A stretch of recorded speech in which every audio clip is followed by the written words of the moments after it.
যারা ইলেকশনে ফেল করছে, একজন ফেল করছে গোলাম আজম সাহেবের কাছে ঢাকার একটা আসনে, সে ফেল করছে, মানে তাহলে ওখানকার এলাকার মানুষ তাকে ওই এলাকার এমপি হিসেবে নির্বাচন করে নাই, তাকে আপনি তাদের উপরে বসাই দিলেন, উত্তরে ইমানে দিলেন, মেয়র বানিয়ে দিলেন।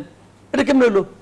আমাদের বর্তমান যে সরকার আছেন, সরকার প্রধান আছেন, সরকার প্রধানের আচার আচরণ আমার পছন্দ হচ্ছে এখন পর্যন্ত, আবার সরকারের আচার আচরণ সব পছন্দ হচ্ছে। দেখেন এখানে কিন্তু দূরত্ব তৈরি হয়েছে।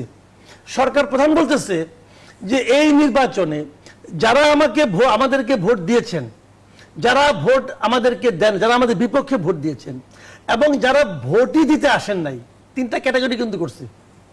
আমি যদি মোটা দাগে ধরি, যারা ভোট দিয়েছেন তারা বিএনপি, যারা আমাদের বিপক্ষে ভোট দিয়েছেন তারা এনসিপি অথবা জামাত, যারা ভোটই দিতে আসেন নাই ধরলাম আওয়ামী লীগ। এই তো উনি বলছেন আমরা সবার কাছে সমান। সবার কাছে সমান হয়েছে? এই যে 6 জন এই সিটি কর্পোরেশনের প্রশাসক নিয়োগ করলো, তাহলে এখান থেকে যদি একটা জামাত আনতো, একটা যদি যারা ভোট দেন এরকম লোককে আনতো, তাহলে তো বুঝতাম যে না, তাহলে সে সবার কাছে সমান। সমান কি হয়েছে? সব তো বিএনপির লোক।